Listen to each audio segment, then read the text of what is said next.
Hi everyone, this is Professor Whitworth. I wanted to add my 2 cents to our discussion this week about NEPA and how effective it is and what some of its weaknesses are. I'm going to relate to you a story that taught me a lot about NEPA and the other federal land management agency laws and how they have or have not protected our ecosystems. Several of you have talked about being anthropocentric or focused on humans, and I would have to agree. There are other laws, however, that are supposed to be protecting other species and their habitat. So what I'm going to talk about today is my experience with the spotted owl hearings back in the 1990s.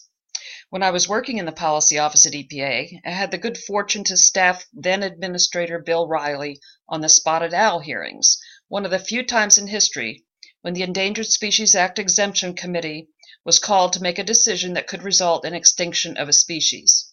And that's why it is sometimes referred to as the God Squad. 7 federal agency administrators and cabinet heads form the committee, and it is their job to make a decision on any federal action that might jeopardize a species' existence when the normal consultation process under the ESA is at an impasse. EPA's administrator is one of those members.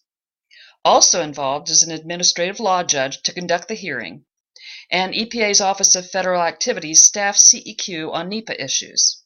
Thus, at EPA, there was a China wall, legally, such that those of us working for the administrator were forbidden to discuss the hearings or any related issues with other parts of EPA.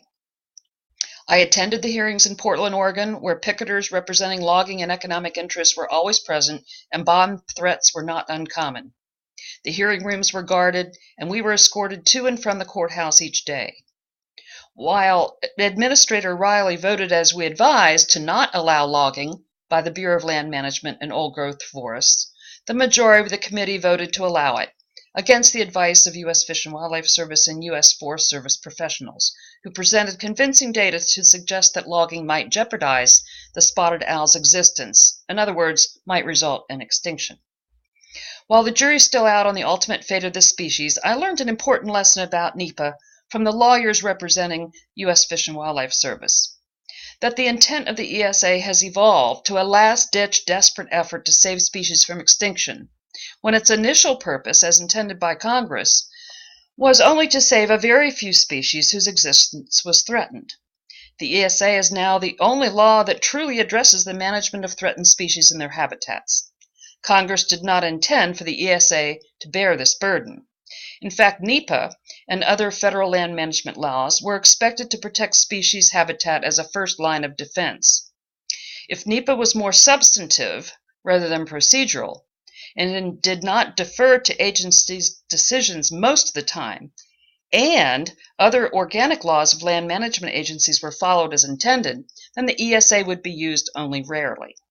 So for me, one major weakness of NEPA is not NEPA's alone, but shared by other environmental laws that are not effective at protecting ecosystems at the landscape level in a more holistic way. NEPA provides a structure to do this, but final decisions often reflect the goals, missions, and policies of the action agency above ecological resources.